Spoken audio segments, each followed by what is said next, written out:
Hello बच्चों, आज हम आपकी पाठ्यपुस्तक क्षितिज जो कक्षा 10वीं की है, भाग 2, उसका जो पाठ है पाठ 2, राम लक्ष्मण परशुराम संवाद जो तुलसीदास द्वारा रचित है, उसके प्रश्न उत्तर करेंगे। तो आइए शुरू करते हैं। पहला प्रश्न है, परशुराम के क्रोध करने पर लक्ष्मण ने धनुष के टूट जाने के लिए कौन से तर्क दिए? परशुराम के क्रोध करने पर लक्ष्मण ने धनुष के टूट जाने पर निम्नलिखित तर्क दिए। पहला है, हमें तो असाधारण शिव धनुष साधारण धनुष की भांति लगा। भांति का मतलब जैसा लगा, जैसे साधारण धनुष होते हैं ठीक वैसा। जो शिव धनुष और साधारण धनुष में कोई भी अंतर नहीं दिखाई दिया। तर्क 2, श्री राम को ये धनुष नए धनुष के समान लगा। नंबर 3, श्री राम ने इसे तोड़ा नहीं, बस उनके छूते ही धनुष स्वतः टूट गया। स्वतः से तात्पर्य है अपने आप ही टूट गया। नंबर 4, इस धनुष को तोड़ते हुए उन्होंने किसी लाभ व हानि के विषय में नहीं सोचा था। नंबर 5, उन्होंने ऐसे अनेकों धनुषों को बालपन में यूं ही तोड़ दिया था, इसलिए यही सोचकर उनसे यह कार्य हो गया, अर्थात उनसे यह धनुष टूट गया। प्रश्न 2 देखिए, परशुराम के क्रोध करने पर राम और लक्ष्मण की जो प्रतिक्रियाएं हुई, उनके आधार पर दोनों के स्वभाव की विशेषताएं अपने शब्दों में लिखिए। उत्तर है, परशुराम के क्रोध करने पर श्री राम ने धीरज से काम लिया। उन्होंने नम्रतापूर्ण वचनों का सहारा लेकर परशुराम के क्रोध को शांत करने का प्रयास किया। परशुराम जी क्रोधी स्वभाव के थे। श्री राम उनके क्रोध पर शीतल जल के समान शब्दों व आचरण का आश्रय ले रहे थे। यही कारण था कि उन्होंने स्वयं को उनका सेवक बताया व उनसे अपने लिए आज्ञा करने का निवेदन किया। उनकी भाषा अत्यंत कोमल व मीठी थी और परशुराम के क्रोधित होने पर भी वह अपनी कोमलता को नहीं छोड़ते थे। इसके विपरीत लक्ष्मण परशुराम की भांति ही क्रोधी स्वभाव के हैं। निडरता तो जैसे उनके स्वभाव में कूट कूट कर भरी थी। किसके? लक्ष्मण जी के। इसलिए परशुराम का फरसा व क्रोध उनमें भय उत्पन्न नहीं कर पाया। लक्ष्मण परशुराम जी के साथ व्यंग्यपूर्ण वचनों का सहारा लेकर अपनी बात को उनके समक्ष प्रस्तुत करते रहे, तनिक भी इस बात की परवाह किए बिना कि परशुराम कहीं और क्रोधित ना हो जाएं। वे परशुराम के क्रोध को न्यायपूर्ण नहीं मानते, इसलिए परशुराम के अन्याय के विरोध में खड़े हो जाते हैं। जहाँ राम विनम्र, धैर्यवान, मृदुभाषी अर्थात मीठी भाषा का प्रयोग करते हैं, मीठी बोली का, वह बुद्धिमान व्यक्ति हैं, वहीं दूसरी ओर लक्ष्मण निडर, साहसी, क्रोधी तथा अन्याय विरोधी स्वभाव के हैं। ये दोनों गुण इन्हें अपने आप स्थान पर उच्च स्थान प्राप्त करवाते हैं। प्रश्न 3 देखिए, लक्ष्मण और परशुराम के संवाद का जो अंश आपको सबसे अच्छा लगा, उसे अपने शब्दों में संवाद शैली में लिखिए। इसका प्रश्न 3 का उत्तर। लक्ष्मण: हे मुनि, बचपन में हमने खेल खेल में ऐसे बहुत से धनुष तोड़े हैं। तब तो आप कभी क्रोधित नहीं हुए थे, फिर इस धनुष के टूटने पर इतना क्रोध क्यों कर रहे हैं? अब परशुराम जी का संवाद है। अरे राजपुत्र, तू काल के वश में आकर ऐसा बोल रहा है, यह शिव जी का धनुष है। प्रश्न 4, परशुराम ने अपने विषय में सभा में क्या क्या कहा? निम्न पद्यांश के आधार पर लिखिए। बाल ब्रह्मचारी अति कोही, विश्व विदित क्षत्रिय कुल द्रोही, भुजबल भूमि भूप बिनु कीनी, विपुल बार मही देवन दीनी, सहस बाहुभुज छेदन निहारा, परसु बिलोकी मही कुमारा, मातु पितई जनि सोच बस, करिसी महिष किशोर, गर्भन के अर्भक दलन, परसु मोर अति घोर। तो इसकी व्याख्या हम करेंगे। देखिए इसका उत्तर। परशुराम ने अपने विषय में यह कहा कि वे बाल ब्रह्मचारी हैं और क्रोधी स्वभाव के हैं, समस्त विश्व में क्षत्रिय कुल के विद्रोही के रूप में विख्यात हैं।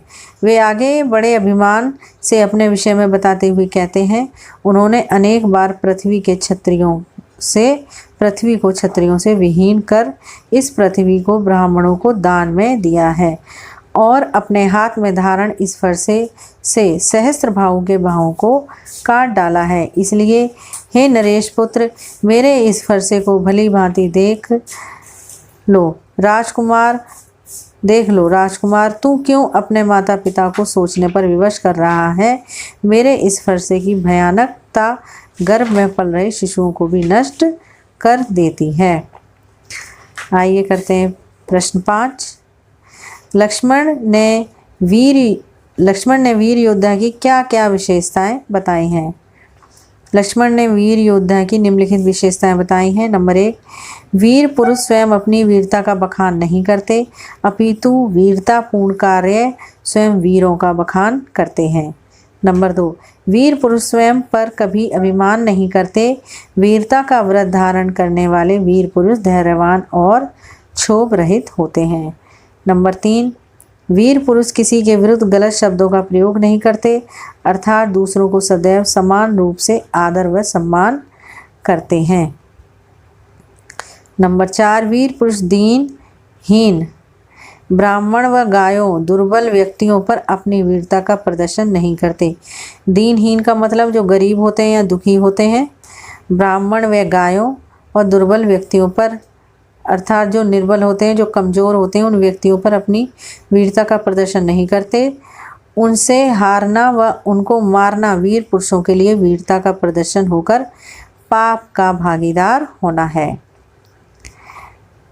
5वां, वीर पुरुषों को चाहिए कि अन्याय के विरुद्ध हमेशा निडर भाव से खड़े रहें, अर्थात जहाँ भी अन्याय होता देखें तो उसको हमेशा न्याय दिलाने के लिए ही उन्हें आगे आना चाहिए।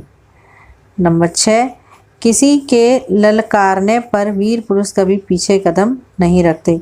ललकारने का मतलब है जब कोई किसी को गुस्से में ललकारे या लड़ाई के लिए आमंत्रित करे कि आइए मेरे से युद्ध करिए, तो वीर पुरुष कभी भी पीछे कदम नहीं उठाते।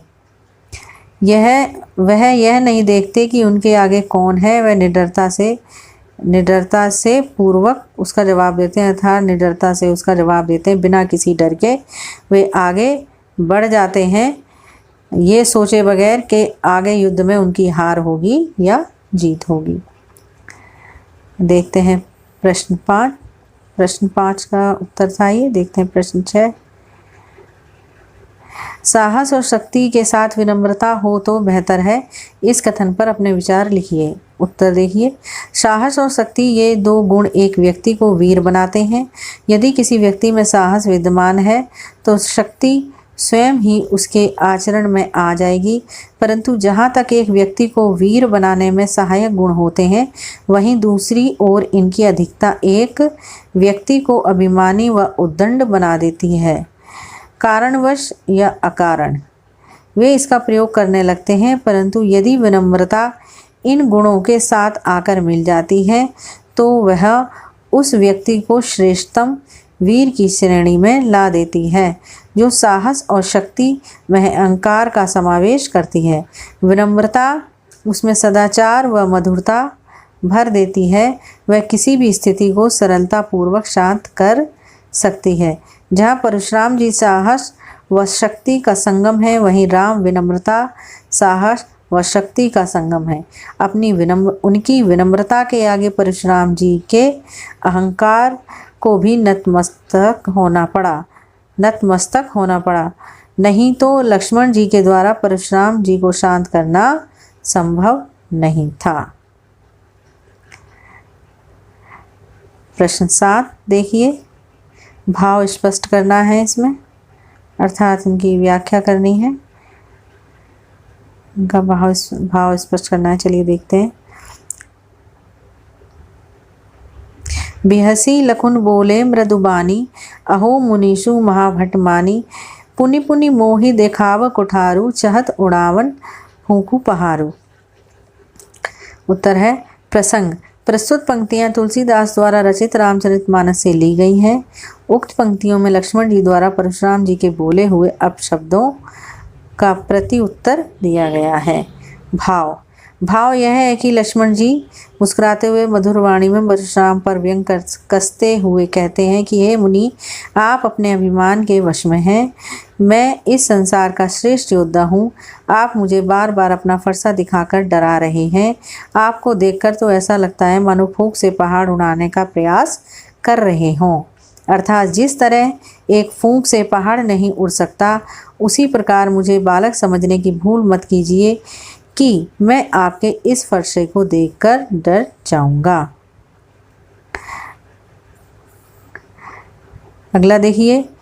खा इहा कुंभड़बतियाँ को नाही, जे तर्जनी देखी मर जाही, देखी कुठारू सरासन बाना, मैं कछु कहा सहित अभिमाना। देखिए इसकी व्याख्या। प्रसंग। प्रस्तुत पंक्तियां तुलसीदास द्वारा रचित रामचरितमानस से ली गई हैं।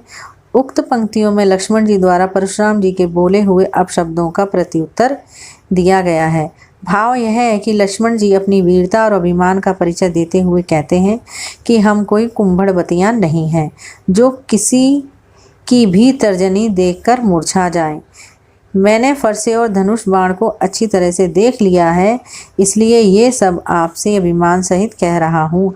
अर्थात हम कोमल पुष्पों की भांति नहीं हैं जो जरा से छूने मात्र से ही मुरझा जाते हैं। हम बालक अवश्य हैं, परंतु फरसे और धनुष बाण हमने भी बहुत देखे हैं, इसलिए हमें नादान बालक समझने का प्रयास ना करें। गा देखेंगे। गादीसु नु कह हृदय हसी, मुनि हरि हरे सूझ, आयमय खान न ऊक मैं, अजऊ न बूझ अबूझ।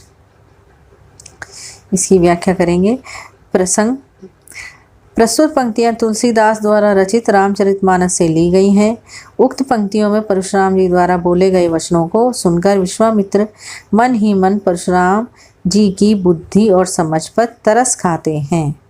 भाव यह है कि विश्वामित्र अपने हृदय में मुस्कुराते हुए परशुराम जी की बुद्धि पर तरस खाते हुए मन ही मन कहते हैं कि गाधी पुत्र अर्थात परशुराम जी को चारों ओर हरा ही हरा दिखाई दे रहा है। तभी वे दशरथ पुत्रों को, राम व लक्ष्मण को साधारण क्षत्रिय बालकों की तरह ही ले रहे हैं या समझ रहे हैं। जिन्हें ये गन्ने की खांड समझ रहे हैं, वे तो लोहे से बनी तलवार खड्ग की भांति हैं। अर्थात वे भगवान विष्णु के रूप व राम लक्ष्मण को साधारण मानव बालकों की भांति ले रहे हैं। वे ये नहीं जानते कि जिन्हें वे गन्ने की खांड की तरह कमज़ोर समझ रहे हैं, पल भर में वे इनको अपने फरसे से काट डालेंगे। यह नहीं जानते कि ये लोहे से बनी तलवार की भांति हैं। इस समय परशुराम की स्थिति सावन के अंधे की भांति हो गई है, जिन्हें चारों ओर हरा ही हरा दिखाई दे रहा है। अर्थात उनकी समझ अभी क्रोध व अहंकार के वश में। प्रश्न 8। पाठ के आधार पर तुलसी के भाषा सौंदर्य पर 10 पंक्तियां लिखिए। उत्तर है तुलसीदास द्वारा रचित रामचरितमानस अवधी भाषा में लिखी गई है। यह काव्यांश रामचरितमानस के बालकांड से ली गई है। जो तुलसीदास द्वारा रामचरितमानस है वह अवधी भाषा में लिखी गई है, और जो इसका काव्यांश है जो आपके पाठ में दिया गया है रामचरितमानस के बालकांड से लिया गया है।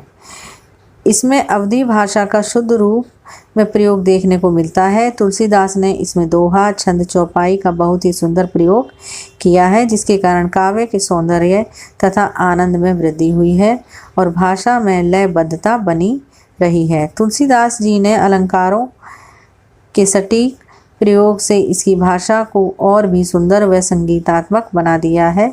इसकी भाषा में अनुप्रास अलंकार, रूपक अलंकार, उत्प्रेक्षा अलंकार व पुनरुक्ति अलंकार की अधिकता मिलती है। इस काव्यांश की भाषा में व्यंग्यात्मकता का सुंदर संयोजन हुआ है। प्रश्न 9 देखेंगे। इस पूरे प्रसंग में व्यंग का अनूठा सौंदर्य है, उदाहरण के साथ स्पष्ट कीजिए। उत्तर है तुलसीदास द्वारा रचित परशुराम लक्ष्मण संवाद मूल रूप से व्यंग काव्य है। उदाहरण के लिए यानी जो लक्ष्मण और परशुराम जी के बीच जो बात है वो मूल रूप से क्या है, संवाद व्यंग काव्य है, अर्थात व्यंग काव्य में रचा गया है। पहला, बहुधनी धनुही तोरी लड़काई, कभऊ न असी रिस किन्हीं गोसाई। तो लक्ष्मण जी कहते हैं, लक्ष्मण जी परशुराम जी से धनुष को तोड़ने का व्यंग करते हुए कहते हैं, हमने अपने बालपन में ऐसे अनेकों धनुष तोड़ दिए हैं,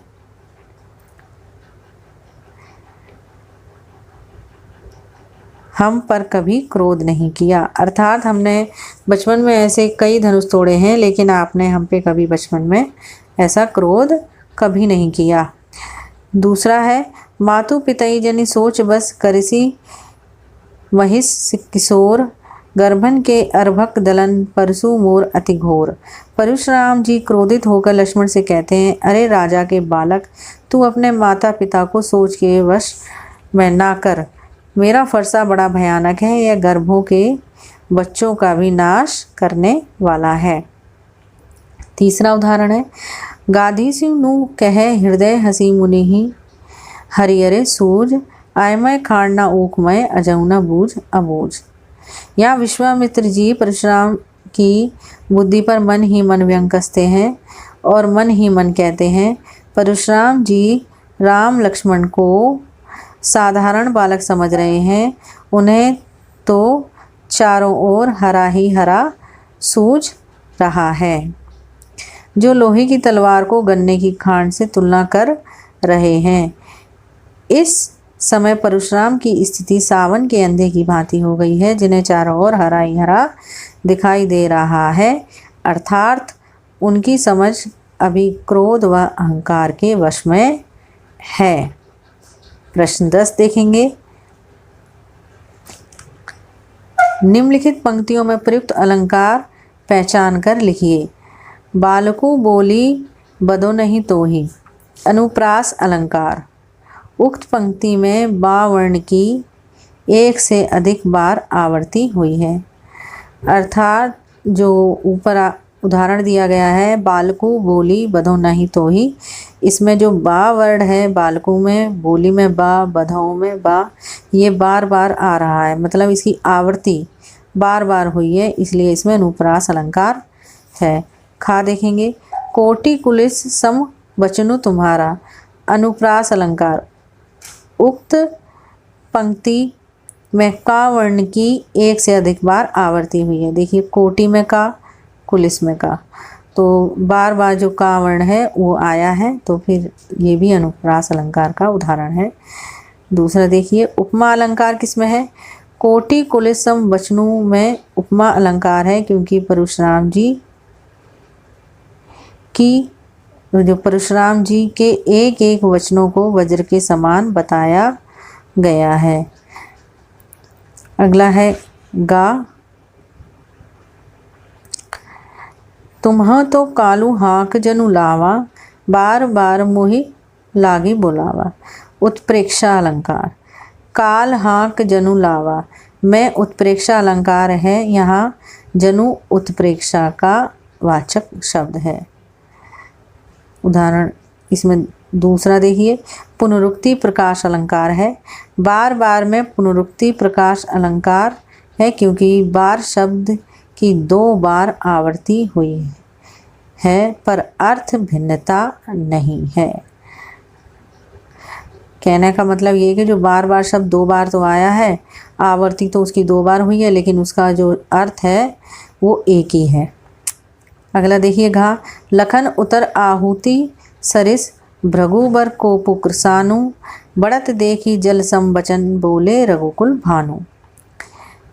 उपमा अलंकार। उत्तर आहुति सरिस भृगु बर कोपु कृसानु में उपमा अलंकार है। जल सम वचन में भी उपमा अलंकार है, क्योंकि भगवान राम के मधुर वचन जल के समान है, कार्य कर रहे हैं। नंबर 2 रूपक अलंकार। रघुकुल भानु में रूपक अलंकार है। यहाँ श्री राम को रघुकुल का सूर्य कहा गया है। श्री राम की गुणों की समानता सूर्य से की गई है। तो बच्चों, ये थे आपके प्रश्न उत्तर पाठ 2 के। आशा करती हूँ आपको अच्छे से समझ में आए होंगे। यदि आपको कुछ इस और पूछना हो इस पाठ में तो आप मुझे कमेंट बॉक्स में ज़रूर लिखें। यदि आपको कोई डाउट हो, कोई प्रॉब्लम हो तो आप मुझे कमेंट बॉक्स में ज़रूर लिखें। और मेरे चैनल को लाइक करें, शेयर करें, सब्सक्राइब करें, बेल आइकन ज़रूर दबाएं, जिससे कि आपको आगे आने वाली वीडियो का नोटिफिकेशन मिल सके। Thank you.